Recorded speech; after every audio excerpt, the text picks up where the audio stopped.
At T-Mobile, our critical mission is providing unparalleled 5G coverage for when connectivity is mission critical.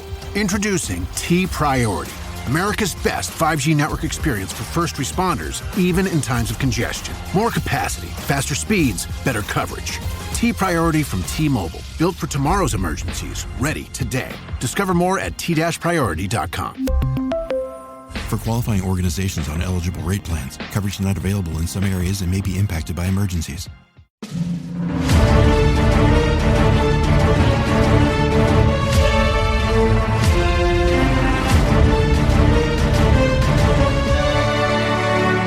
Welcome back, everybody, to another fantastic episode of the Every Pokemon Episode Ever podcast. I am one of your hosts, Professor Chris G. On the other line with me is my water buddy. It's good old Dougie Fresh. Dougie, my man, how you doing? I am doing well. That intro kind of rhymed.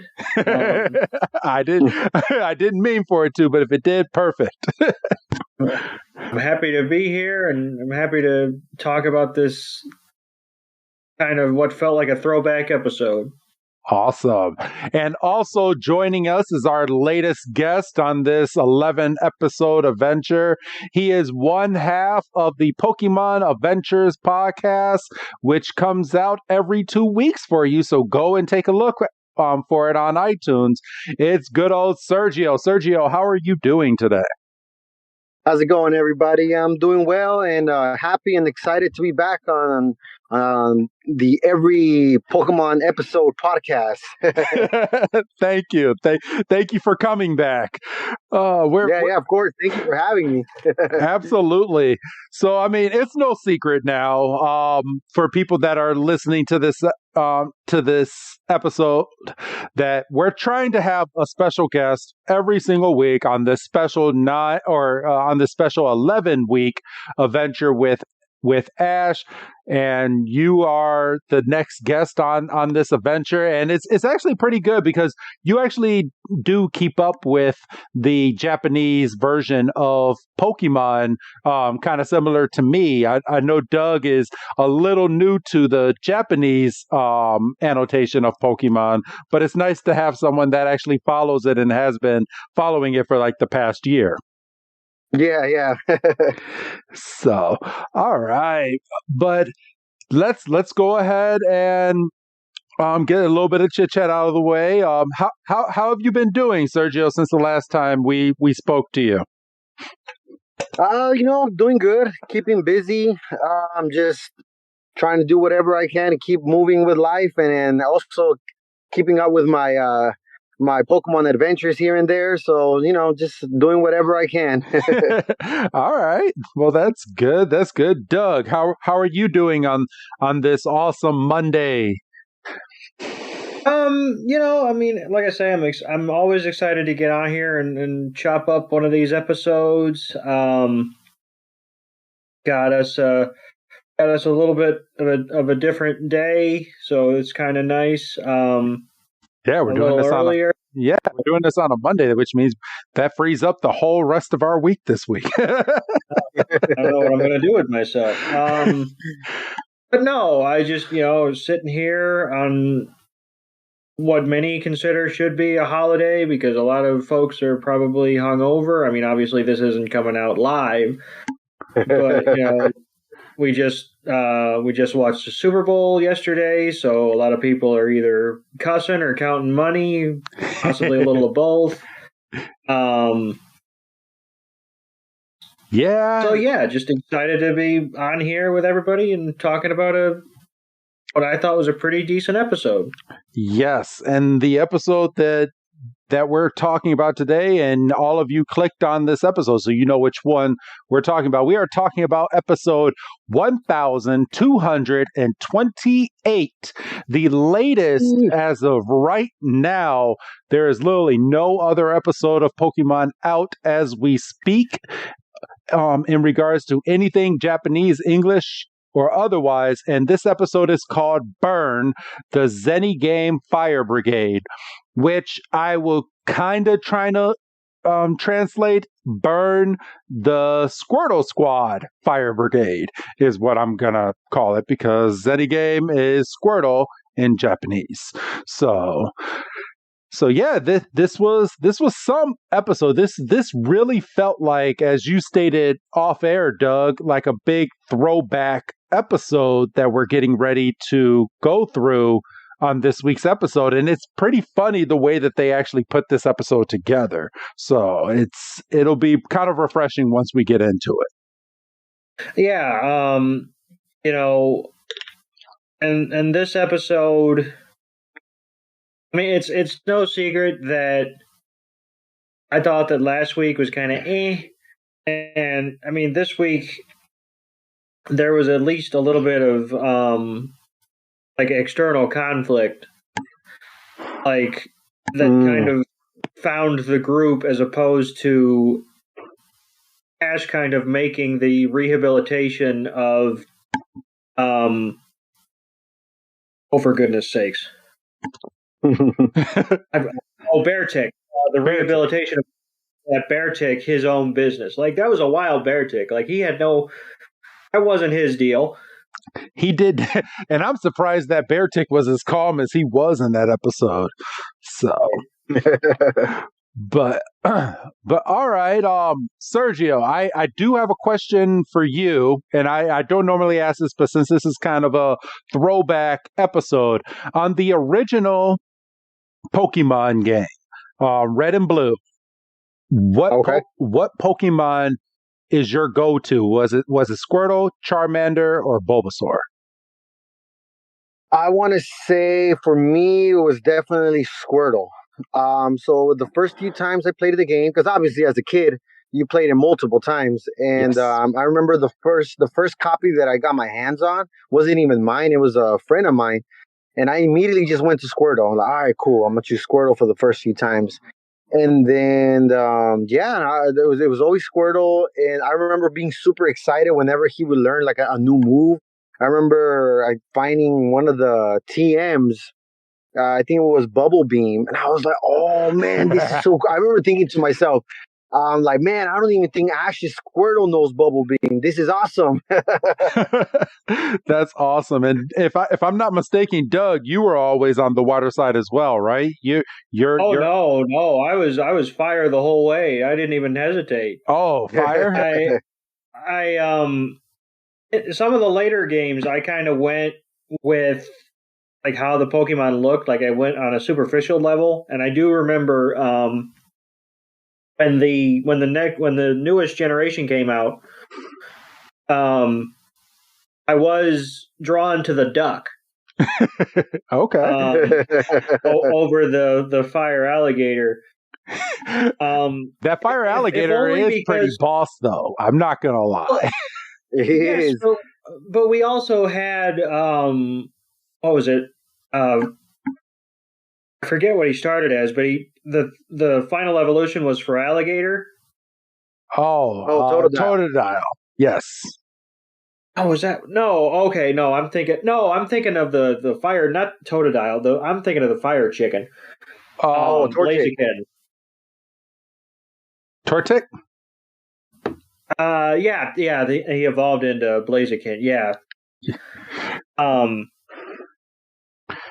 But yeah, so I kind of just went on a superficial level, and that duck, especially because that duck, just looking at the description, Quaxley. Yes. That Pokemon had OCD, and I felt like I would pick that Pokemon out of solidarity. If you want something funny to look at, go ahead and look up a YouTube video of its final evolution and just watch it battle. I think I am not a fan of it. I was not a fan of Quaxley at all. I went with the crocodile, and when he gets to his final form, I believe he's a ghost fire type. Yeah. He is awesome. Oh man, I was all over that. I was like, okay, cool, cool. But what I also thought it was cool was that they finally gave us a final Startle quadruped. Because for the longest, we've been getting all these final evolution starters that are always on both. They stand on their in their final evolution. So it was pretty cool to finally get another one that finally walks on all fours.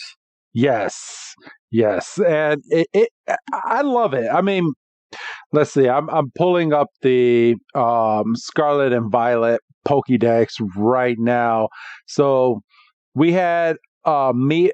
I could never even pronounce this. Meowscarada. Oh, Meowscarada. Meowscarada. Yeah. There you go. Yeah, she's pretty cool. Skeledirge was obviously that one was mine, and then you had Quaquaval. That one's hard to pronounce. Yeah, Quaquaval is what it is, and that's a water fighting. Let's see, Skeledirge is a fire ghost, which I don't see how it became a ghost, because I mean, did it kind of kill itself when it evolved? And then and then you have Meowscarada, who is a grass dark, which I mean, I can see that, but Skeledirge is the only one that doesn't make sense out of all of it, because I mean, I feel like part of its soul just leaves its body when it evolves into its final form. But maybe that's just me. That's always the question with the ghost types. You always wonder. I'm like, wait, what happened that caused you to become a ghost type? Because you didn't start that way. Because I believe the one of the starters from the Alola region, from the 7th generation, Rowlet, yes. he undergoes the same transformation. He starts off as a grass flying type, and then he ends up as a grass ghost. Huh. Yeah, that is. I kind of wonder that myself. Pokemon, answer these questions for us. We have a lot of questions. Yeah. But yeah, I'm just like you, Doug. I'm fire all the way when it comes to well, especially when it came out to the first generation of Pokemon. I found out that Charmander evolved into a dragon type, and I was all over that. That was just me. And then I had 2 Game Boys, so I was the spoiled one that had both red and blue, and I would just start a new file on blue version and just transfer over Bulbasaur and transfer over Squirtle, and I would have all 3 starters on my red version. That's how I did it. Yeah, I think I did that a few times. It was I think watching Ash in the anime have all 3 starters, it was hard not to want the same team that he had. Yes, it was. And I mean, and it kind of sucks, because I mean, you can't just make all of your Pokemon just all these like OG and just fly through the game, because at some point the Pokemon will stop listening to you, and I hated that. Oh, yeah.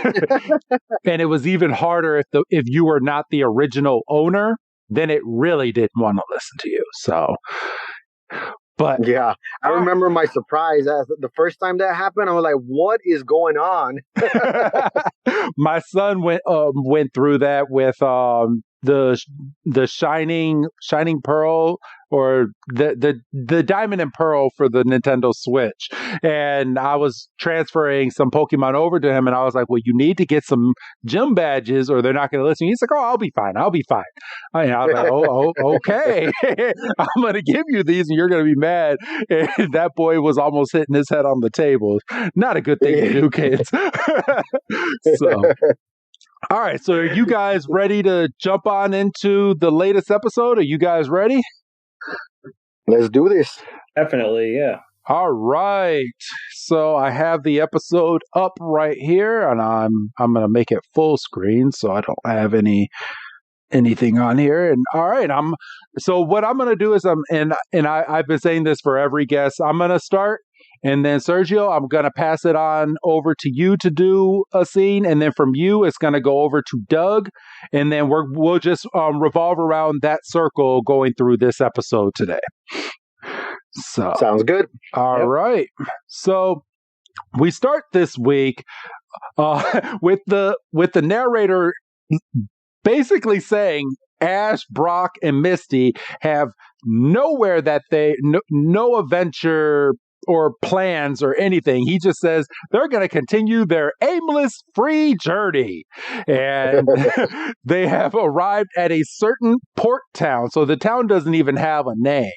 And Ash is like, oh man, this town is big.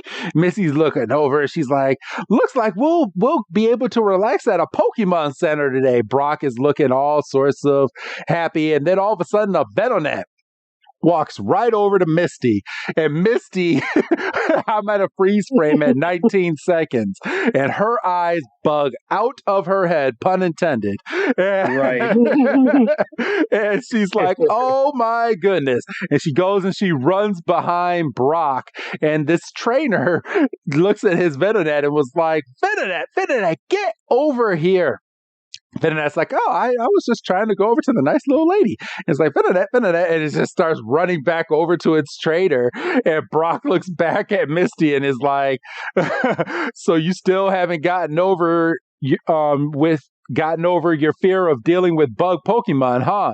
And she's like, no, not really. And then it's at this point that we see, we see a Hariyama. I believe that's what that Pokemon, a Hariyama and a sumo looking dude. Yes. right. And then we have a Camerupt, and they're both at a construction site, which will come back into play a little bit later on. Ash is waving over at those Pokemon, and these kids start running by, and they're talking about, oh, we're gonna miss the show. And that's where we jump into the main part of this episode. I was like, wait a minute, what show? Well, we got nothing else to do, so let's go find out. So they walk over to this random park, and it looks like they have a bunch of construction workers putting up a stage because there's about to be a play going on, and they look over at the poster, and there's Ash's Squirtle with the Squirtle Squad, and his Squirtle is looking all sorts of just pumped, and I'm gonna say muscular because that's what the picture looks like, and then all the rest of the Squirtle are kind of looking like, yeah, we're here. So weird. Look, I'm paused at 55 seconds. Yes. Like, obviously Ash's Squirtle is in the middle because it's the leader, it's got the different sunglasses, and then how easy would it have been for the other four Squirtles to just be standing by its side with its arms crossed, kind of like, yeah, we're cool. But no, they're doing like the WWE watching TV backstage angle. Like that doesn't even look natural. No, it does not. It kind of looks and people are gonna kill me when I say this, but I don't give a fuck. It's when I think of like Backstreet Boys. So yeah. It's like Nick Carter is in the front, and then you have everybody else in the back that's just happy to be there. And that's literally what I thought of when I was looking at this. I was like, okay, so his Squirtle is the leader, and then we got these other ones right here. So that's literally what it is. Like, uh-huh. Oh, go ahead. Oh, no, I'm sorry. No, I was just going to say that definitely gives us the vibe that it's a Squirtle and his squad. Yes. And it's just the four behind Ash's Squirtle, they're completely interchangeable. Like, they could each fill the same part. Like, it's not like one's doing thumbs up and one's doing a peace sign. Like, no, they've all got the same backwards, hands on hips pose. And like, you could just find another Squirtle and just sub them in and nobody would blink. No. But if Ash's Squirtle wasn't there, they go, hey a minute, where's the leader? Yeah, because he has the cool sunglasses. His sunglasses have a point at the end. Yeah. So, and Ash is looking at this poster and he's like, man, Squirtle. And Pikachu's like, yeah, that's my old friend. and we jump into the theme song here. And there's the skip intro button, you little sucker, that only pops up when it wants to. I know. What we're watching it on now, I think this is going to be the go-to website now. I'm definitely going to hang on to this link in the Discord chat because that's handy as shit. and there they are, and I'm only gonna wave my fist at them because they yelled at me at one of our episodes at the end of the intro. Show Pro, love you guys, even though they made me take down one of our episodes on YouTube and then have to re-upload it after editing it. But I'm shaking my fist at you. Oh yeah, YouTube, Show Pro on YouTube can be a bit of a pain in the ass. Yeah. Well, it was my fault. It was on one of our earlier episodes. I believe it was the Butterfree one, and we played the sad song that was played in that episode that day. And ShowPro was like, "Yeah, you could talk about this episode, but you're not gonna play this song." So, wow. Yeah. So they sent us over a nice little notice, but it's all good. It got taken care of. So. Okay. But Sergio, all right. So what I'm going to do now is I'm going to hand this on over to you right after the title sequence, and you can go over the next scene. Okay, so we pick up right after the intro. We get Ash, Misty, and Brock still looking at the Zenigame Fire Squad show. They're looking at the billboard, so of course they're like, "Oh, this is happening right now." Then we get a little montage where it shows Ash's Squirtle, I guess obviously from back in the day because he's looking a little younger here. It says, "Once upon a time in his travels with his friends, Satoshi caught in Zenigame," which is, Squirtle in Japanese. And then, let's see. Then, of course, it shows that where he is now, and it shows that he's part of the Fire Squad. And we get another picture of the Squirtles. But this time I guess the backup Squirtles have a better pose because at least now they're facing forward and they're shooting a water gun. Yeah, I mean, they couldn't be doing that in the poster. Come on. Oh. Exactly. I guess they saved it for the trailer. There you go. Yeah. Yeah. And then it says here that now he's the fire chief for a day events. That's I guess the name of the group. Yeah, he was fire chief in a certain town, and I just think it's funny because when they show the fire chief for the day, they're not showing the full Squirtle Squad. They're showing just Ash's Squirtle, just looking all sorts of boss, and he's like, "Yeah, I'm the chief for the day." Yeah, exactly. He's got a hat and a sash, and he's striking a pose.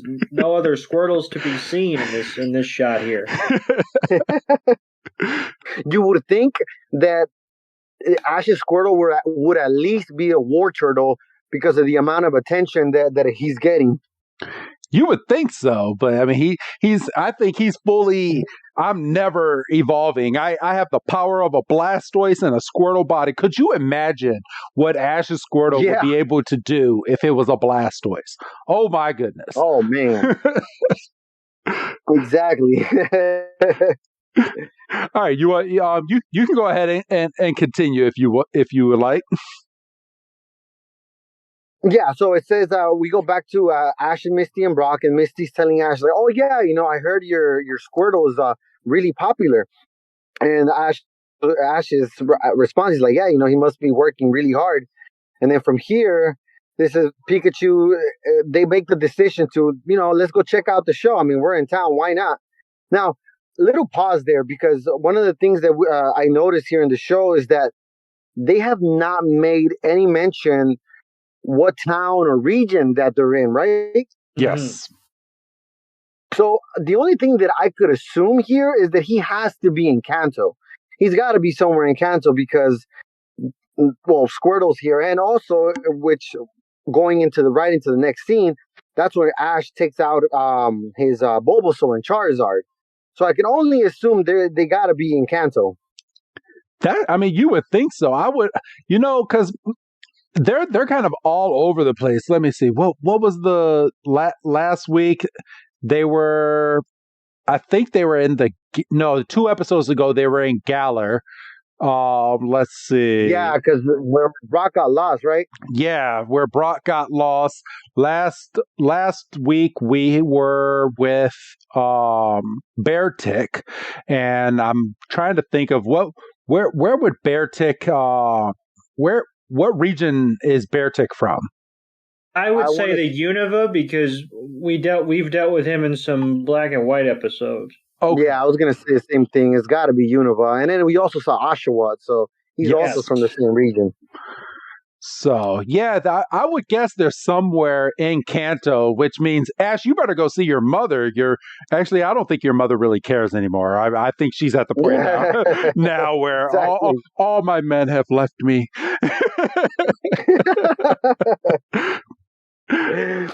But going back to the scene, so Ash takes out his Charizard and Bulbasaur, and they look at the little billboard of Squirtle, and then Bulbasaur and Charizard, they're over here like, whoa, like, hey, we know him. He's famous now. The look on their face when they do the triangle split is just right. And from there, Bulbasaur is just jumping up and down. Doug, you want to take over here with the next scene with Team Rocket? So Team Rocket. So basically, they all agree that they're going to go see the show, and then we do an immediate cut to Team Rocket, and Jesse and James are behind a souvenir stand, and Jesse is wearing leader sunglasses, and James is wearing lemming sunglasses, and they've got some flags and some pendants, and they we kind of find out that they have kind of taken over as the Squirtle Squad's managers, like in terms of like booking them for events and appearances and stuff. And Meowth is talking about how much merch that they sell, and we get to sell lots of tie-in merch and rake in the dough, Meow. And Wobbuffet, he's wearing leader sunglasses, but he's also got a pair of lemmings, and he's swapping them in and out. And we see a bunch of people at the souvenir kiosk, and we've got off to the right side, we've got a little kid kind of dragging his mom to the stuff, and Team Rocket's basically like, step right up, you gotta see the show, you gotta get some merch. And they're moving back and forth, and they're like, how about a pin and all this stuff, and Ash pops up, he's like, hey, yo, and Jesse obviously recognizes that it's a twerp right away, but Ash is looking down right away at some of the stuff, and he doesn't notice that it's Jesse, and he goes, what sort of merch are you selling? Not like he has eyes or anything. Is it bad that I like that they don't call Ash a twerp in the Japanese version, but they call him Brat Boy? Oh, yeah. I do love that. I like Brat Boy than I do twerp that we get in the English version. I don't know. I kind of like twerp. Kind of seems a little bit more innocent than brat. Ash is a brat. I think my favorite running gag here is the fact that Ash never recognizes Jesse and James. No, he's focused on the stuff. He's not focused on who's selling it. Oh yeah. So Jesse immediately goes into hard sell mode. She's like, well, we have exclusive fans, we have glow sticks, we have cheering costumes, and we see that she's pointing to, it seems like they also have the Squirtle Squad jacket on sale, which can't be cheap. And she's like, we got all kinds of stuff. And then we do a screen wipe. We see Pikachu is completely kitted out. He's got a jacket and leader sunglasses and a flag. I want this Pikachu in my video game now. This Pikachu looks so cool. Yeah, where's the pop vinyl? I know they're still going off. We see Brock got himself some leader sunglasses. Misty got herself a cheering stick. Ash didn't get anything, but that's probably because Pikachu got 3 things. He doesn't have any money. He does. He got a baton. He has a nice little baton in his hand. Oh, I guess he does. I thought it was kind of blending in with he does have a baton. So, yeah, and Pikachu's like showing off like, I'm bad. I'm ready. And, they're like, oh, the show's starting. And, Brock has to move his sunglasses up to C. I thought that was a nice thing. And the first thing we see is Team Rocket, and they have done a costume change, and they are calling themselves Team. Well, first they do an updated motto to fit with the theme of the show. They're talking about preventing fire safety and saving the world's infernos, preserving the world's infernos, championing the evils of fire and smoke. I do like these costumes on Team Rocket, by the way. James says we're hot villains. The Team Blaze duo is what they're calling themselves. Team Blaze. Of course, I could have. So, which I'm actually surprised we don't have an actual Pokemon villain team with that name. For real. I mean, you would think that with all the Pokemon games that we've had that there would be one of them that's like this, but no. But yeah, the closest one we got was Team Magma. Yes. Team Magma, yes. Yeah. And there's something, I'll bring it up, don't let me forget, at the very end of this episode that I'm very, very excited for. And I might be more excited than I need to be in regards to a future episodes, but I'll bring that up at the very end. So please don't let me forget that, either one of you. Gotcha. Right. For sure. All right. And let's see. It's at this point that Team Rocket, that's kind of cool. They're on top of a ladder and they're kind of leaning back, and they have a whole bunch of pretend flames behind them. And Meowth and Wobbuffet are off in the corner, looking on. They're like, "Oh yeah," they have no idea what they're in for. And Ash is like, "Team Blaze." And Misty, of course, is like, I feel like I've seen these people before. And of course you have, because you've seen them like every single day in your original adventures with Ash. But Jessie's like, hey, we're gonna start a fire. And she's talking about the play that they're in as of right now. And James is like, ready, set, blaze. And you have some pyro that ends up going off on the stage, scares the little kids in the front row. I like that little touch. And then you have the Squirtle Squad come out of nowhere dressed as Power Rangers. You got the Blue Ranger, Green Ranger, Red Ranger, Yellow Ranger, and Pink Ranger. All 5. And they're like, yeah, we're the Squirtle Squad. And then they do a nice little pose, and all the kids go crazy. And they're like, oh my gosh, it's really them. This is so cool. And and Jessie is like, so you show yourself, Squirtle Squad, Fire Squad. And they're playing the characters that they're portraying.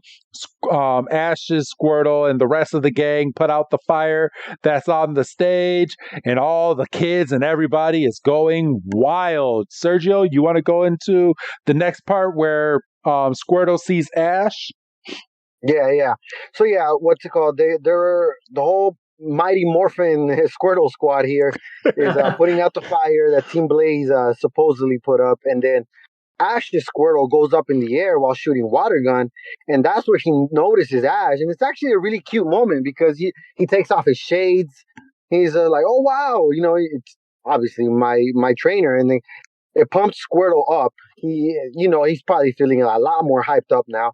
He ends up giving a huge water gun, and then the rest of the Squirrel Squad is also doing it. They put out the fire, and that's when Team Rocket as Team Blaze are like, okay, we give up. We surrender. They're like bowing down to them. They're like, we'll never do evil again. We got Meowth and Wobbuffet in the back. They're over here, kind of chuckling away. Obviously, we know that they got some sort of evil plan behind all this, as usual. Yes. So that's kind of to conclude the show. We get the Squirtle Squad doing do you guys watch Dragon Ball Z, right? Do you guys remember the Ginyu Squad or the Ginyu Force? Yes, I do.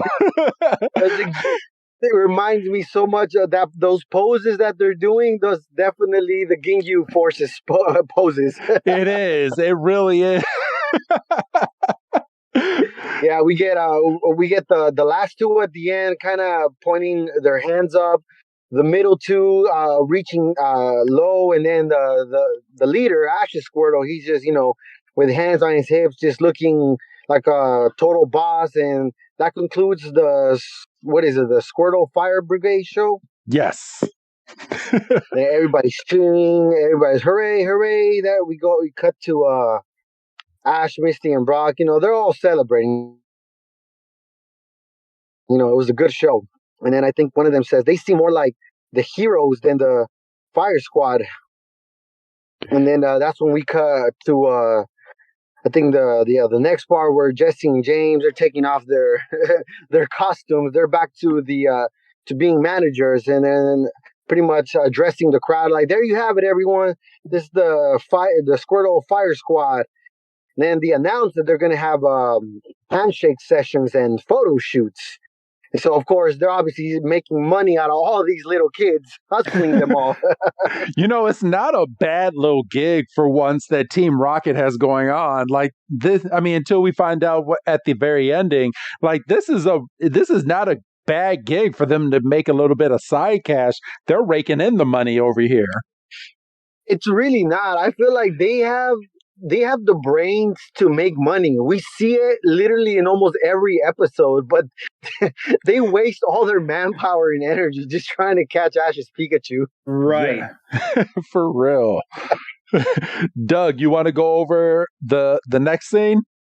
So in terms of the handshake line, Ash is like, "Hey, we should get in line too," and everyone's like, "Yeah," and they get up and they go, and we see, and Ash's Squirtle is looking around like, "All right, I saw him," but what, and then all of a sudden he's just bum rushed by like kids, and they're being pulled in every direction and squeezed and hugged, and a couple of them are being picked up, and we see the Squirtle Squad's taking a group picture with a bunch of kids, and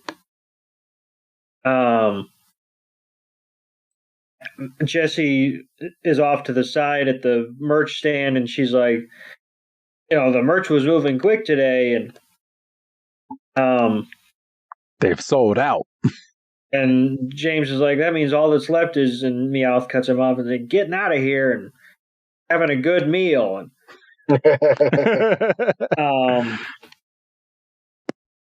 and Jessie gets on a bullhorn, and she's like, "All right, that'll do it for today. Everybody's, Squirrel Squad's got to be packing up and moving along." And of course, Ash and Misty and Brock were the only ones left in line. And Ash is like, "Well, you see that Squirtle there is a friend of ours, and could we just have a quick second? We just want to say, what's going on and everything." And Jessie's like, "Oh, no, you see," and she points and she's like, "After this, they're heading back to that hotel, and they've got lots to do." And they can't be dawdling. I mean, maybe the show went over as it is. She's like ushering them out. She's like, away with you now. Go on, shoo. And Misty's like, well, they must be busy being so popular. And see, Ash is kind of disappointed, and he's like, he just really wanted to say hi. And Pikachu's like, yeah, no shit. And so we see Ash's Squirtle taking a picture with a kid, and he just happens to look over at the exact second that Ash and the crew are walking away, and Squirtle's like, the fuck? And and we pan out and we see that the field is completely empty, and then we go back to the hotel, and Jesse's like, boy, your show was a real success today. And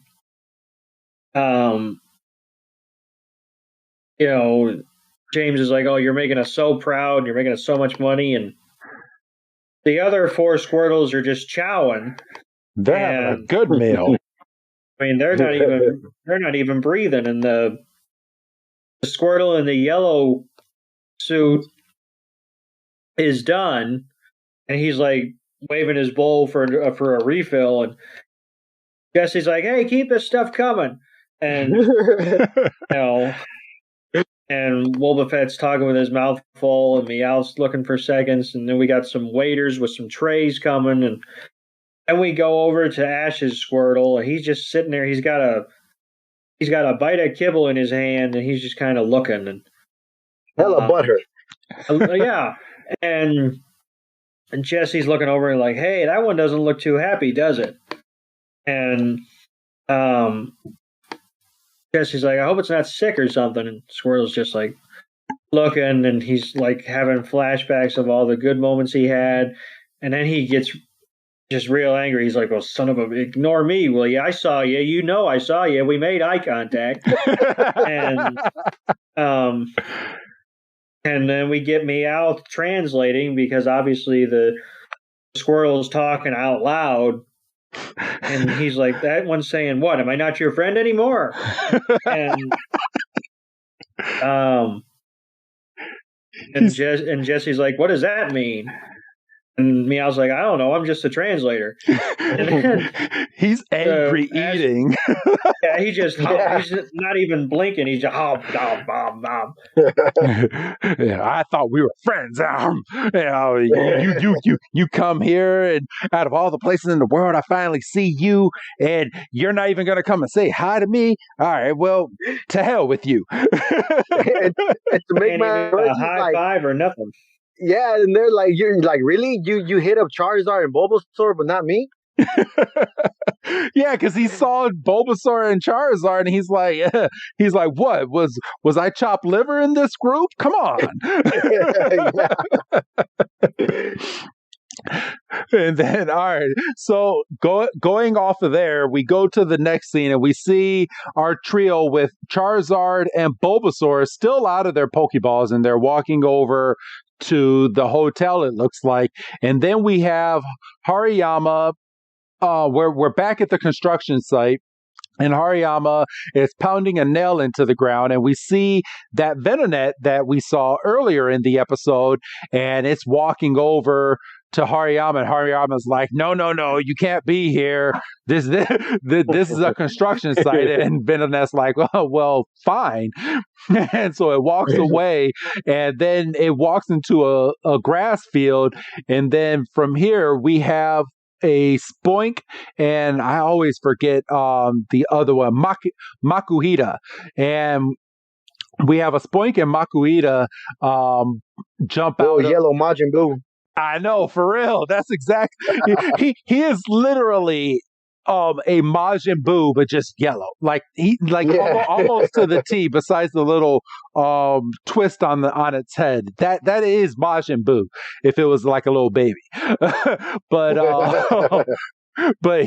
they jump out at Venonat, and Venonat's like, hey, I want to play, and then they all go running off to It looks like a spot that, like right offshore, and they're just running over to a building. Makuhita um, is Makuhita is like, yeah, I know a fun place. And they jump up to this building. It picks up Venonat and is like, come on, come in here. And Venonat, being so naive, is like, okay, I'm going to come with you. And they run into this little building.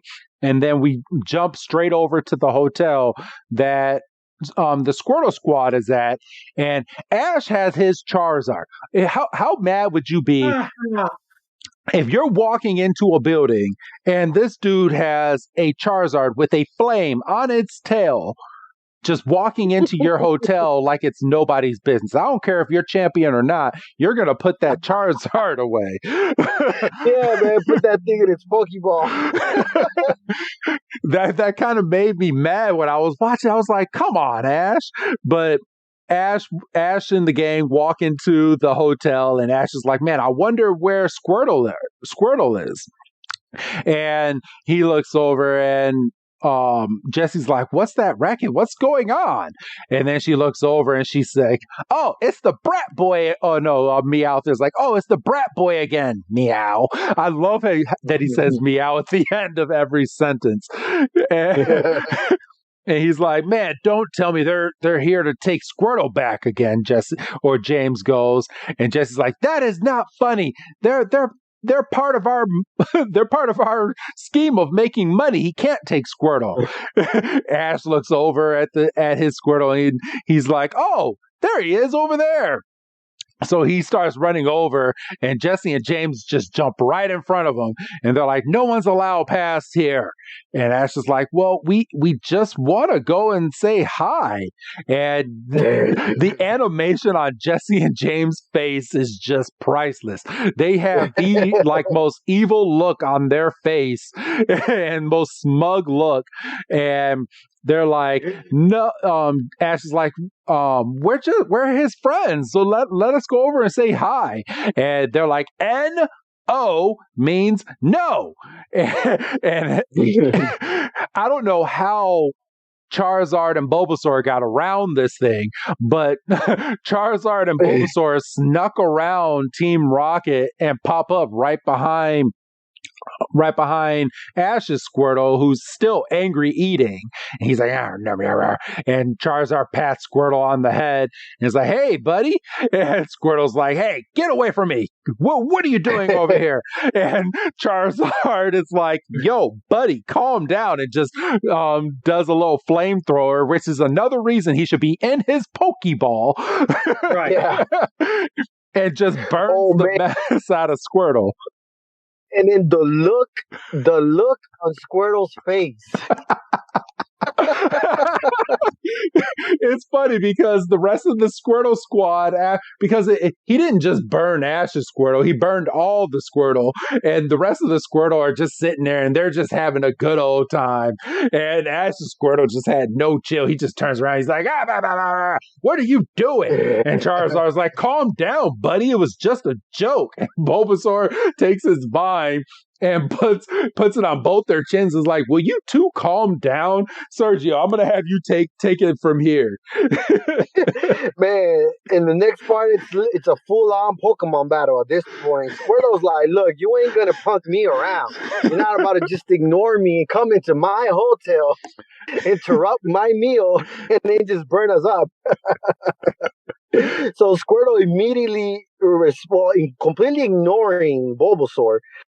Squirtle responds with his own water attack, shoots a water gun at Bulbasaur, Charizard, and Bulbasaur. Bulbasaur is just like, hey, well, like, really? Like, what is your problem? Because now in the next part, we got Charizard kind of gliding in the air. He's kind of hovering over Bulbasaur. Both Bulbasaur and Charizard are staring at Squirtle like, bro, like, what is your problem? And now at this point, Ash finally gets through Jesse and James because he caught on that all three of them were basically fighting each other. And Ash is like, whoa. He's like, hold on a sec. Like, take it easy. Of course, neither of them listen to Ash. They completely ignore him and just blast him. All three of them shoot their. We got, of course, Bulbasaur shooting a Razor Leaf, Squirtle's water gun, Charizard's flamethrower, and immediately hit Ash, who, of course, has Pikachu on his shoulder. And so Ash is like trying to find out what's up. He's like, hey, what's going on here? What are you fighting for? Calm down. And then he immediately starts talking to Squirtle. He's like, don't be like this. Like, come on, man. We haven't seen each other in a while. What's going on? Squirtle, of course, still hella butthurt because he thinks he ignored him. Just kind of gives him the cold shoulder. He's like, huh. And of course, now Ash is feeling it. Like, now he's got his feelings hurt. He's like, what's happened to you? Ash is probably like, man, the fame went to this guy's head. And of course, in the next part, here's the best part. Now they went on and pissed off the wrong Pokemon here, because now Pikachu is like, oh, hell no. He's like, really? And I meet Pikachu in the angriest way ever, with the most angry face ever. He immediately starts dapping his cheeks. And then Jesse and James are still trying to hold Brock and Misty back. They're like, we told you no entry, and then boom. Pikachu explodes and just zaps everybody in the room, including the rest of the Squirtle Squad. I have a screen frozen at 11 minutes and 4 seconds. I might use that as the screen shot for this episode when I go to put this episode up. Like, that is, that is hilarious. And Pikachu is just in the middle. It's like, yeah, I did it. All of y'all are gonna shut up now. Oh man. Pikachu has that face of somebody who's had a long day, and then to top it off, you're at a party and everything just goes wrong, and that person just explodes, and it's like, you know what? That's it. I am done. Yep. All right, Doug. You want to go on to the next scene right after Pikachu shocks everybody? So we see Bulbasaur and Charizard are exiting the screen, and we see that they're scuffed up from, obviously, the blast. And they're just like, and Ash is trying to stop them from, because they're just walking away on their own volition. He's like, no, wait, stop, come back. And he turns to Squirtle, and he's like, yo, I mean, what's going on here? And like, Squirtle's not giving him anything, and Misty's like, well, I think we should go catch your Pokemon, because, they probably shouldn't be out of their Pokeballs in the first place. And Ash is like, hey, you know what, that's a fair point. And Squirtle kind of looks over his shoulder as Ash and them are walking away, and he's like, son of a bitch. And we see like a quick shot of the rest of the Squirtles sitting back at the table looking at their food like, I was eating that. The pink one, the one in the pink outfit looks so sad that her food is burnt to a crisp. Yes. And Jesse's like, now what in the world was all that about? And James is like, couldn't this be our chance? And it's like Pikachu and his pals are vulnerable, And Jessie kind of gets this smirk. She's like, that's a good point. And we then cut to the who's that Pokemon, and we find out that it's Squirtle, but the shot of Squirtle that they use is a shot of his ass. And if you tell me any different, I'm going to fight you. That is not his ass. That is his tail. Yeah, where's his tail come from? That is his tail, Doug. Yeah, well, tomato. And so we come back and we see that Ash and Brock and Misty have found a spot to eat. They're on this nice little outdoor patio. they're all three sitting at their spot, and we see that Charizard and Bulbasaur have still not been returned to their Pokeballs. And they're sitting on the steps of the patio with some bowls of food, and Pikachu's trying to sit between them and kind of like, hey, guys, what's going on? That was kind of awkward back there, wasn't it? Isn't everybody enjoying their food? Nobody's eating? Okay, just me.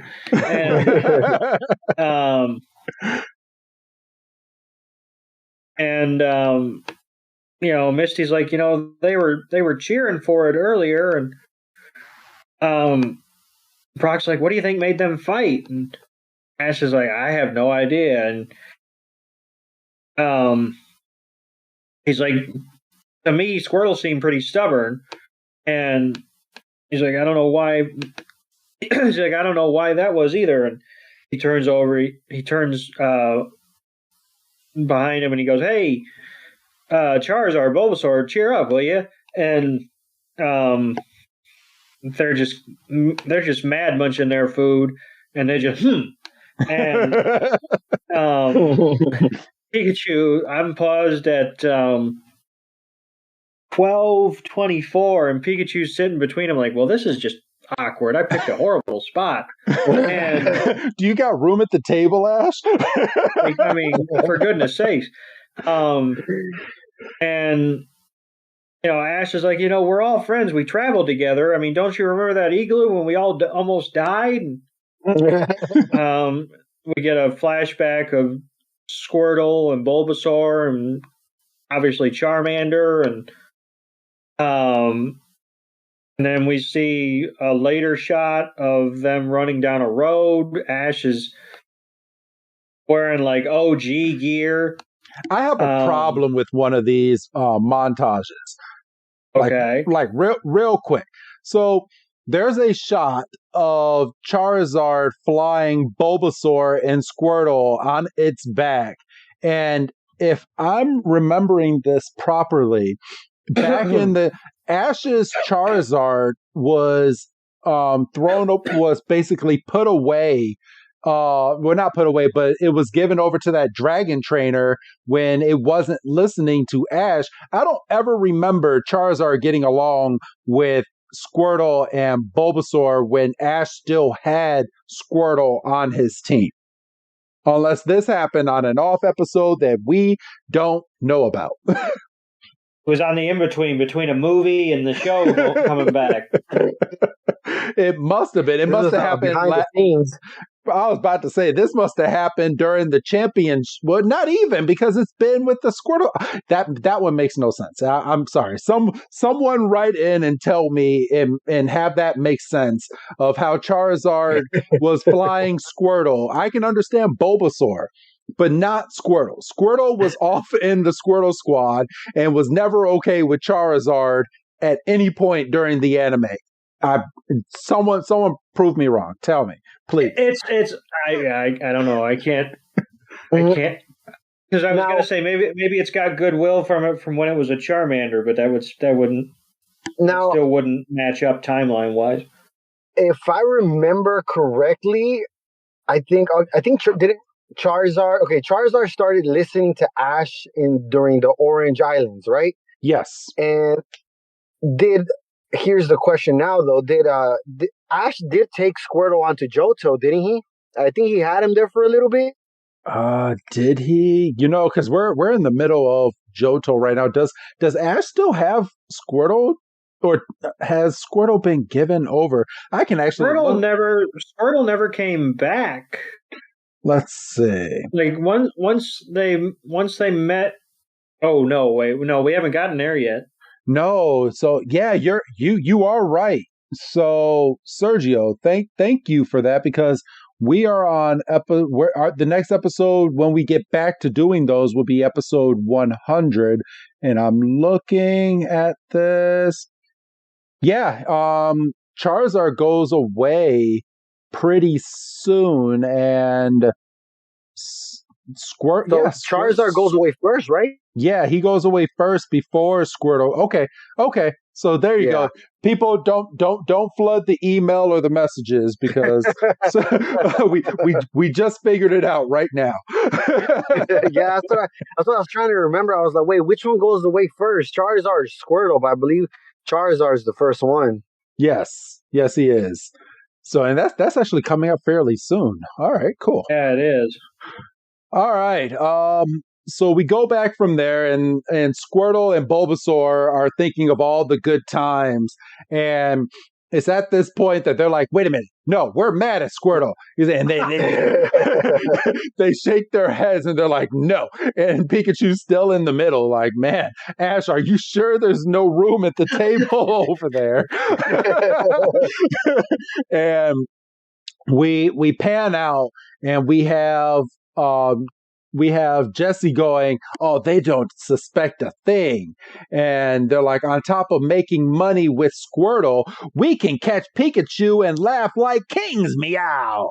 And this is funny because out of all, their budget must have been so low for these like little net rockets. They're like, all right, so we're shopping on Amazon today, but we can't quite get the $100 things right now. So we're gonna go and shop off of Wish and get like the $20 nets, because these nets were so weak that Meowth shot them out. A little bit of gust of wind took this net, and it flew right on top of a Hariyama, and Hariyama is like, what the fuck is this? And it takes it off, and it looks right over at Team Rocket. It was like, are you guys serious right now? And he takes the net, and I don't know why Jesse and James were even holding on to Meowth at this point, but they're holding on to Meowth, and Hariyama takes the net and just starts swinging and swinging and swinging over its head. And it's like, you guys are giving me a headache. And I'm tired of people coming over into this construction site, and just throws them up into the air. And Team Rocket is like, oh, this is an awful feeling. And they are gone. But actually, no, they're not gone. They fly all the way up in the air. We do not get the star that we normally get to say that they're blasting off. They come crashing down, and they land right on top of a Camera-Up, and Camera-Up is like, why are you on my back? And it does a big fire blast, and then Team Rocket's like, oh, this is an awful feeling, and they start flying into the air, and they're like, part 2, and then you get the nice little ting to show that Team Rocket is now gone. And then just flying up in the sky, we get a bunch of seagull, and the net was thrown as well by Hariyama, which that's bad on Hariyama. Even though it landed on you, don't litter. But it lands on top of an exposed wire on top of a building. And that's where we go over to Officer Jenny talking to a trainer that has lost his Venonat, the Venonat that has run away with the other Pokemon earlier in the episode. Sergio, I'm going to hand this part over to you. Yes. So yeah, we go back to the trainer who's looking for his Venonat. So he's talking to Officer Jenny. He's obviously reporting the loss of his Pokemon, and she asks him, when was the last time you saw your Pokemon? He was like, I was crossing that intersection. And then that's when Officer Jenny's like, okay, she's like, she tries to tell the guy, we're going to, she tries to reassure the trainer, we're going to do what we can to find it. And immediately, of course, we get a Brock interruption. Brock immediately goes in between Officer Jenny and this trainer with his little hard eyes, and then she's like, Brock is like Miss Junsa, which is obviously the Japanese name, and he's like, is something wrong? And then she, very politely, like, yeah, a Pokemon has gone missing. And then we get Brock get all pretty boy. We get a super close up to Brock's face. He even opens up his eyes. His whole face gets a whole upgrade. And he's like, let me accompany you in your search. And this super, he's trying to, his usual. he looks like in that episode of South Park when they were making fun of Japanese anime. Like he had yeah. he had that full look on his face. Yeah, and then so of course Officer Jenny's like, no, I'm good, we'll be fine. And then Brock insists. He immediately whips out flowers out of nowhere. He's like, come on, don't be shy. And again, we get that super pretty boy close up to his face, and he's like, for you, be a firefighter. And then I don't know, and then we get Krogan. His Krogan comes out of his Pokeball and immediately stabs him with his hand, with his little I don't know what attack that is, but it's one of his poison type attacks. Immediately hits him in the hip, and then of course, since Misty's there as well, she immediately pinches and pulls Brock's ear, and they both carry him. Well, drag him along, and they're all like, she tells him. Sorry, my episode went a little bit ahead. And then she's like, okay, don't bother her while she's working. She's like, double the straight men, double the punishment. I've loved that line. I know it's not going to get transferred in English with that line, but exactly. Yeah, I was like, whoa. So, all right. From there, Doug, you want to go over to the Makuhita and Venonat and Spoink? So we get a transition screen of Pikachu kind of going, this fucking guy, and then we're back in the warehouse with Makuhita and Spoink and Venonat, and Spoink is kind of up on higher ground, and Makuhita's coming after it, and then we see the power line that had the net land on it start to spark, and a flame comes on, and Officer Jenny's over with a trainer, with a Pokemon in a bicycle basket, and she's like, "Oh, thank you for your cooperation," and she turns around and she sees smoke off in the distance, and she's like, "Oh shit!" and she takes off running. And Brock's like, what do you suppose that noise is all about? And then they look up and they're like, holy shit, look at the smoke. And, and it's just billowing off in the distance. And then we cut back to Ash's Squirtle, and he's still brooding. But you can kind of actually see his eyes through the sunglasses, so they're not that effective, because if they're supposed to be polarized, I mean, that's, he better get his money back. He's using one of the Team Rocket sunglasses. There you go. He got the knockoff version. And he's kind of flashing back to his interaction he had earlier with Ash, and Ash is going, what happened to you? And Ash's Squirtle's like, yeah, what did happen to me?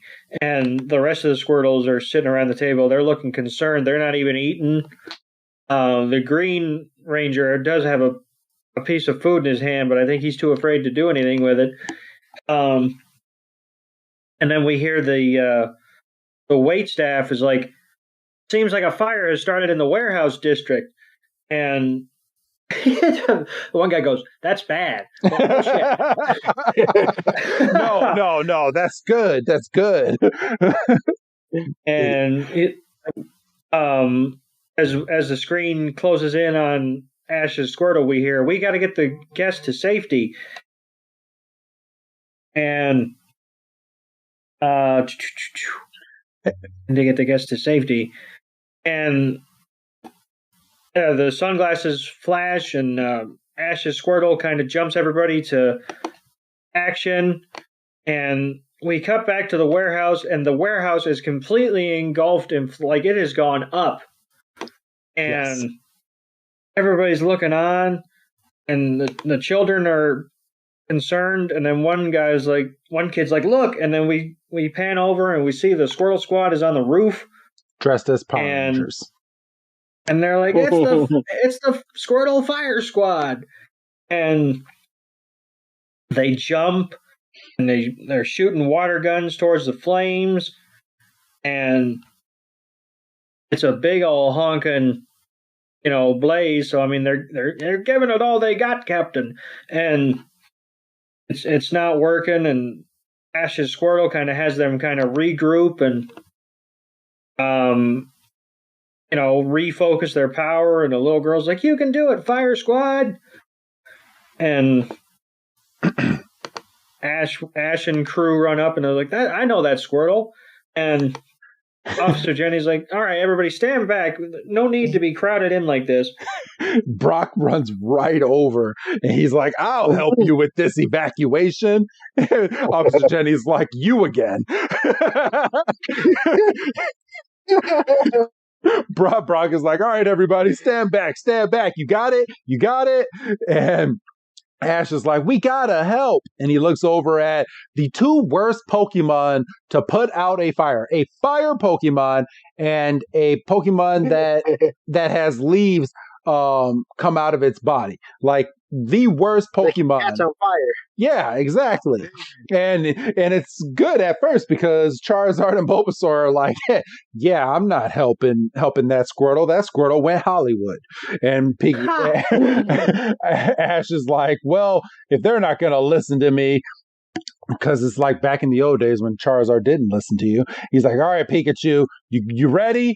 And then Misty throws up her Pokeballs, and out comes her Politoed, her Clauncher, and her Psyduck. And I was almost like I was so happy that I was almost jumping when I saw this. I saw Psyduck come out of its Pokeball and actually not look confused, not look anything. Like this just shows how much training that she has done with this Psyduck.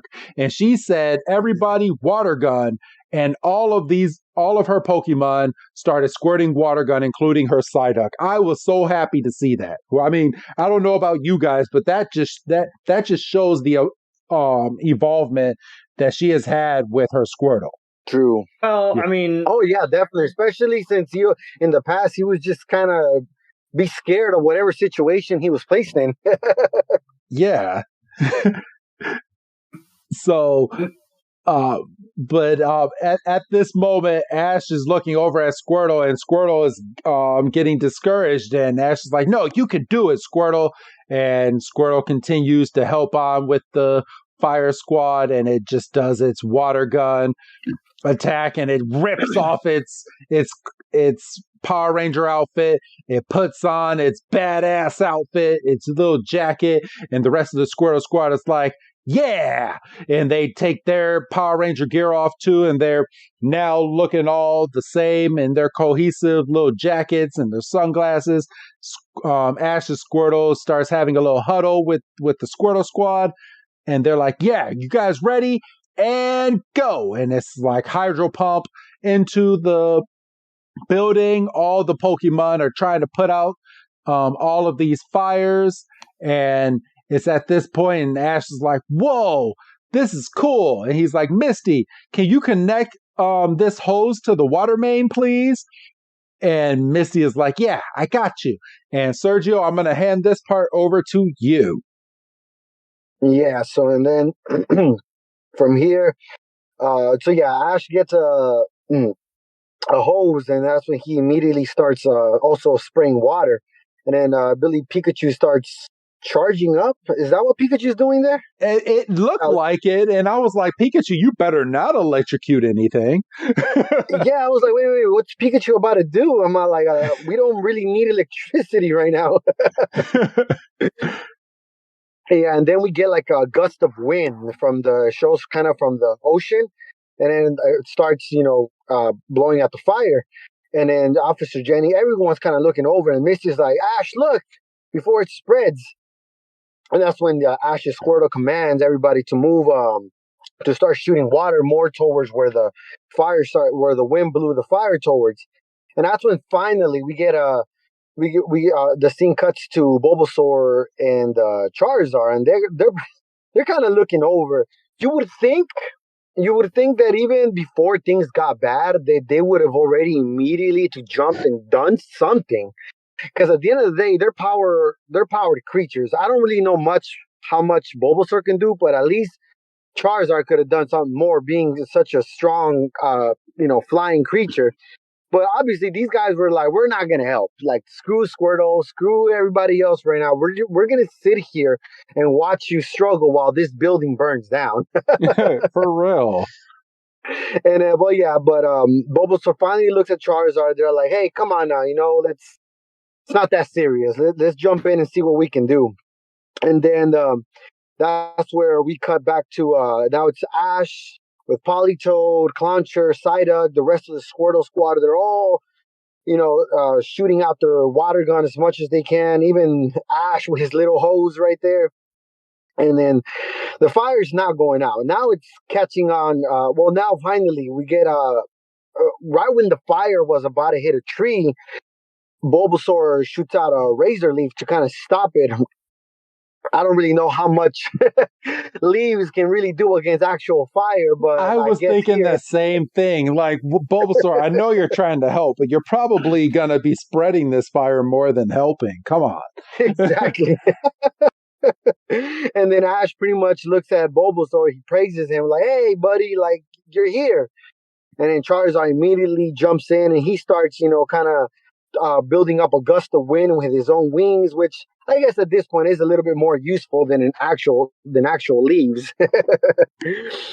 And that's when finally they all, Bulbasaur and Charizard, make eye contact with Ash's Squirtle. Ash's Squirtle, takes off his sunglasses and his shades, and they all smile together like, "Yeah, hell yeah, we got this." Boom. And then we get everybody, kind of throwing in a little bit of their attacks. And thank God Charizard is not choosing this moment to do a flamethrower. And the whole team is working together to turn off this fire. And then we got a little boy here. Little boy immediately points up like, "Hey, look up at the roof. We got Pokemon up there." And then that's where we see the Venonat, the Makuhita, and the Spoink from earlier. And then the trainer immediately recognizes, his Venonat is like, "Oh no," he's like, "That's my little guy right there." And that's when Ash is like, "Hey, okay, Charizard, come on. Bulbasaur, you too. Squirtle, come on." So they immediately jump on Charizard, and Charizard goes straight to, save the little Pokemon. And you guys want to go ahead and take over from here? Yeah, Doug, go ahead and go over the next part of the scene. So at first, when I watched this the first time, I was kind of mad that Ash took Squirtle away from the greater effort of putting the fire out. But then I was like, oh, because he wanted to take down the fire that was directly in front of the 3 Pokemon that were trapped on top of the roof. I was like, okay, that makes sense. So Squirtle does that, and then Bulbasaur uses his Vine Whip to grab up the 3 in the huddle, and he pulls them on top of Charizard, and Ash is like, "That's good shit." That and the little kids are like, "Could that be?" And and they're like, "It's the actual, like, honest to God Squirtle Squad." Never mind the fact that they've been standing here for the past 15 minutes, and we see. Oh no! I now, after watching this a second time, they're not referencing the Squirtle Squad, those kids. So they recognize someone else, which we're gonna find out in just a second. Okay, yeah, that just clicked. Okay. So we see that the fire gradually goes out on the buildings. I mean, obviously the buildings are still charred, but obviously the fire's out, and Ash is like, "That's all right, we did it, yay!" And Squirtle jumps into Ash's arms, and Bulbasaur comes over, and then the rest of the Squirtles, and Politoed, everybody, and then Charizard's so happy he just lights everybody on fire. And he's like, "Oops!" And Ash, and Charizard's kind of like, "See, what happened was." And then Ash and Squirtle and Pikachu kind of have a moment, and Misty's like, we never did quite figure out why they were fighting. And Brock's like, well, they made up now. I mean, and all's well that's bygones and bygones and all that stuff. And then we get our customary blink and you miss it glimpse of Latius. Yes. Looking over the scene.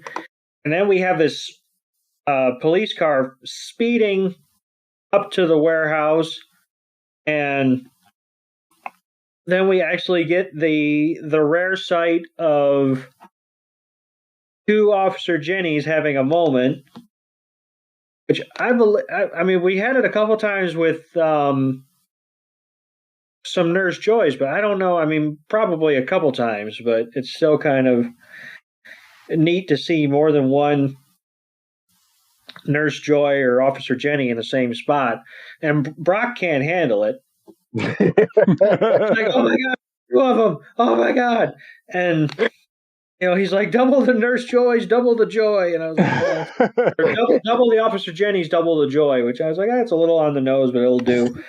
And then we find out that the Squirtle Squad was stolen. Yes. Which makes a lot of sense. I mean, obviously now that we have the whole picture in front of us. But why kind of makes the Squirtle Squad idiots, doesn't it? I was just thinking something along the lines of that. But you know what? Let's be honest. They probably they used the food and all the fame as bait, and they just went along with it. Yeah, and Team Rocket probably, because we've seen how Jesse has impersonated Officer Jenny before. So she probably impersonated Officer Jenny, said, okay, Squirtle Squad, I need you to go over with those two over there. And it was Meowth and James, and just ended up stealing the Squirtle Squad and was able to get away with them. That's what that's the imagination I used in my head. Yeah, I mean that that's good. That's good enough for government work. I needed something to make sense, because I was like, they're trying their best to cut all the loose ends, but yeah, we have no idea how Team Rocket ended up getting Squirtle Squad. Yeah, right. That's a whole nother episode, and we don't have that. No, we're not. But Doug, you can go ahead and wrap up the rest of this episode. So the nurse, I keep saying Nurse Joy, the Officer Jenny that is basically bringing the Squirtle Squad back to where they come from. She's like, well, I'll tell you what, y'all can keep the merch proceeds. And the Nurse Jenny in the town, the Nurse Jenny, I'm getting real good. The Officer Jenny in the town with the fire is like, well, gee, I really appreciate it. We can use the funds to rebuild the warehouse district. And then Ash turns to the Squirtle Squad, and he's like, you're off to another town, huh? And Squirtle's kind of like, well, that's the job. And Officer Jenny's like, well, they got a lot of people waiting on them. And he's like, give them hell, Squirtle Squad. And Charizard's like, yeah. And then we see the rest of the Squirtle Squad are in the back of the car, and they're waving. And then we see Ash's Squirtle. Ash's Squirtle. You're hitting it out of the park, Doug. it's almost the end of the episode. Ash's Squirtle's the last one to get in the car, and he's like, "Hey, we should battle together again sometime." And Squirtle kind of turns and takes off his shades, and he's got like tears in his eyes, and he jumps, and they finally have the moment they should have had at the handshake line, and the car's driving off, and Ash is waving with his cap, and then all of a sudden we hear, "Hey!" and "Wait!" and we think, "Oh, it's a bunch of little kids, and they're too late to get, one last moment with the Squirtle Squad." And Brock's like, "They must really be famous." And then we hear one kid go, "I was right. That's Ash. He won the league." And they're like stampeding. They're like, "Sign this!" And they got like papers, and they got their phones out, and there's dust. And Ash is like, "You made little old me?" And, yeah, because Ash is a celebrity now. And Brock's like, "Guess we had a famous face with us as well this whole time." And the crowd of people just engulf Ash, and they're like, "Let me hug Pikachu, Mr. Ash, Mr. Brock." And Mr. She's like, one person's like, "Miss Misty, Mr. Brock." So everybody's getting in on the action. And then we get the narrator basically saying that they've successfully wished Squirtle well in his travels with the squad, and now they must continue on their adventure. And we fade out as the scrum continues, and the narrator says, "What kind of Pokemon and adventures await them?" Yes. And then that is the end of the episode. And then we are going to, because I actually didn't even look at this myself. So I'm going to view this for the first time right now. And, it skipped it. Yeah, it skipped it this week. No. Are you guys referring to? No. It's still going. I thought it was going to cut off. Yeah, no, it's still going. It's just it felt like it started in the middle of it. Yes. So, okay. So we get a clip of next week's episode, and it's like, "Oh no, this is bad." And it's showing that Pikachu is with Team Rocket. I'm actually watching this for the first time right now. And then we have Ash, Misty, and Brock running off into the distance. It looks like we have a glimpse of the sparrow that got clunked on the head in the very first episode. It looks like we have Pikachu and Meowth falling down a hole. We have a whole bunch of Venipede coming out of a tree. So Pikachu must get lost in this episode. And then we have a Caterpie string shotting Meowth and Pikachu. And then they're looking up at a moon. And this must be a two-parter, because Ash, I'm guessing this is a two-parter. And Ash is looking up at the moon going, "Oh man, Pikachu, where could you be?" And Pikachu's looking at the same moon. And then we find out the episode is called "And We Gaze at the Same Moon." And that is next week's episode that we are going to cover. But what I wanted to talk about, and I'm really excited because I figured they were going to have at least one episode on this 11 episode series. Episode 1232, which is 4 episodes from now. It's called Rocket Dawn Strikes Back, which is Team Rocket. So Team Rocket Strikes Back. And we are going to get an episode revolving around Team Rocket. And hopefully it's going to be, I'm just going to throw it out there. I'm predicting Team Rocket at some point is going to capture Pikachu and give it over to Giovanni. And Giovanni is like, "What do you want me to do with this thing?" I am just waiting for it. I want that so bad. Yeah. But that is a month from now, and I'm ready. I am ready for that episode, and I hope it comes on that episode.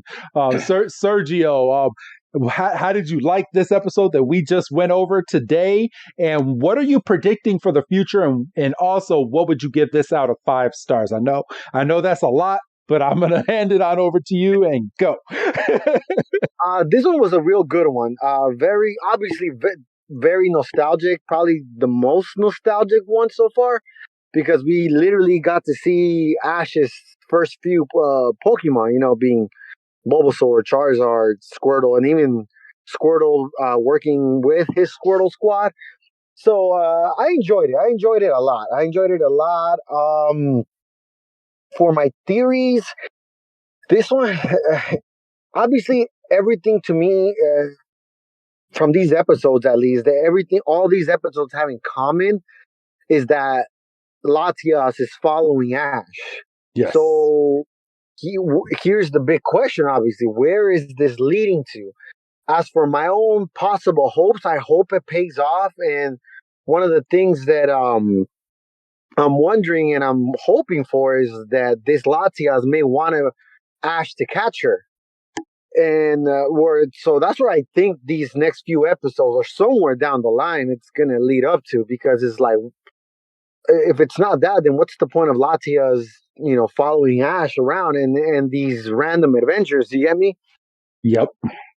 It's either that, or I have another theory that I'm wondering if this Latias may possibly be lost, or maybe, obviously we all know that Latias is partnered up with Latios all the time. So I'm wondering if something happened to Latios and she's following Ash around to eventually be like, hey, I need your help. And I was just, kind of see if you're a trainer worthy of helping me, being trusted. Okay, that's I didn't even think about Latios even being in any of these episodes, and that would make that would actually tie things together. I like that prediction. I like that prediction. Maybe somewhere down the line Latios might pop up, and that's a little theory I'm thinking of right now. What would you give this episode? Knowing your knowledge of Pokemon, out of 5 stars, what would you give this episode so far? For this one, probably I'll give it a 3. I'll give it a solid 3. Okay. And now I know that right now there's really no big storyline, because obviously whether this would bump up the storyline or not, I would integrate this with the grade, but because there is no big storyline right now, I'm not going to take that one too much into consideration. And I want to say the only thing that doesn't make it higher for me, a big thing on episodes is the music. So sometimes, depending on the music, sometimes you guys, I'm pretty sure you guys realize that sometimes music makes a scene better or it drags it down. Yeah. And I want to say, like, for example, in the episode where Misty originally came out in these last few 11 episodes, they had used some of the original music, and I love that episode because of that. I'm like, oh shoot, like, okay, we got Misty here. Ash is gonna battle Misty, and they used some of the original music from back in the day. I'm like, okay, that definitely made it a lot better. So I really wish like we could have heard a lot more of the original music in this one, and I don't think they used it too much. So I probably would have graded it a 4 if it would have had more of the original music, but considering that it really didn't, I'm gonna give it a solid 3. Okay. And it would have been good for them to start this episode with like a Kanto version, like music, like right at the beginning, like dun dun dun dun dun dun, like they did back in the day. That could have been. I like the way you think, Sergio. Like you think out of the box, and I wouldn't have even thought to even have said that. But you're not wrong. They used some original music in that first episode, and it kind of tied it together. The nostalgia, Misty's coming back. Oh my gosh, this is going to be a great battle. I like that. Doug, what would you give this episode out of 5 stars?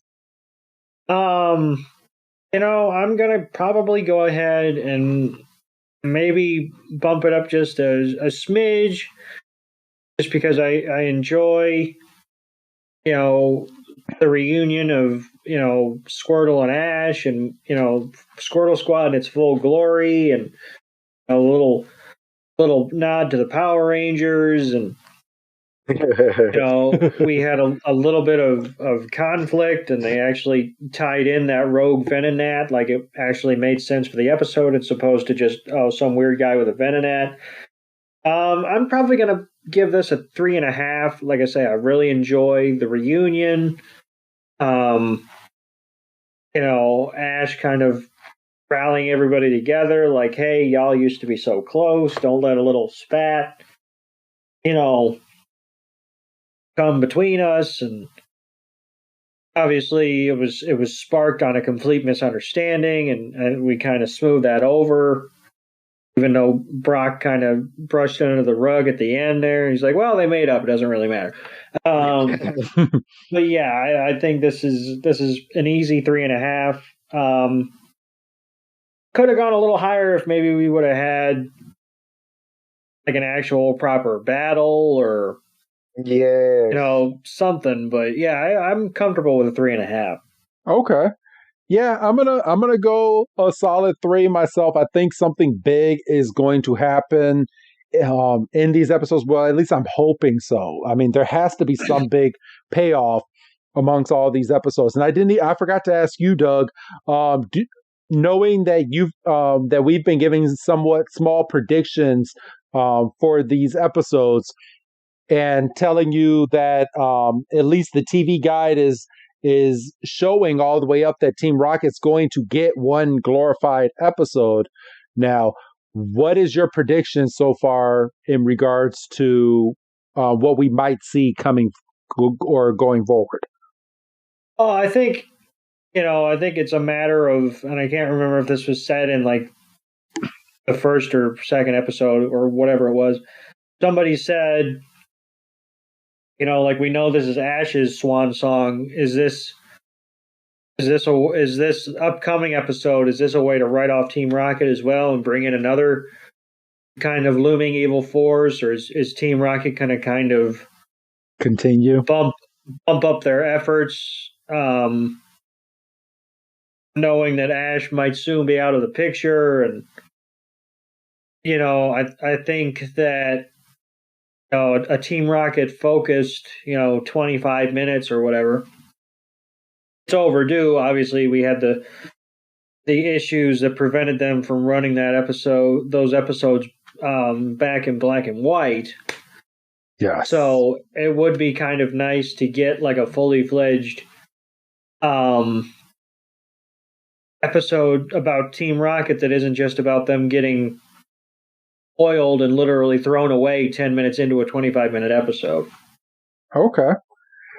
And obviously, I already gave my predictions. So, Sergio, I would like to thank you again for coming on to this show and doing this episode. It's always a pleasure to have you on our show. So I know you have the Pokemon Adventures podcast. If you want to go ahead and get some plugs in as to where our fans can find you, if they want to hear any more of your material. Yeah, of course. And once again, it's been a pleasure being part of your guys' podcast once again. Thank you so much for having me. And like it was said before, me and my buddy Chaz, we have a podcast reviewing the Pokemon Adventures manga. So you guys can easily look us up on Spotify, Apple Podcasts, or any other, platform that streams podcasts. Just simply search the Pokemon Adventures podcast and you'll find us. Right now we're tackling down volume 3. So if you guys want to hear us out, check us out. You guys could also find us on Instagram as the Pokemon Story, and on there just post anime clips. We post pictures, fan arts. I also like to post a lot of screenshots of the manga. So check us out. Check us out if you guys can. And like I said, thank you, Chris. Thank you, Doug, once again for having me.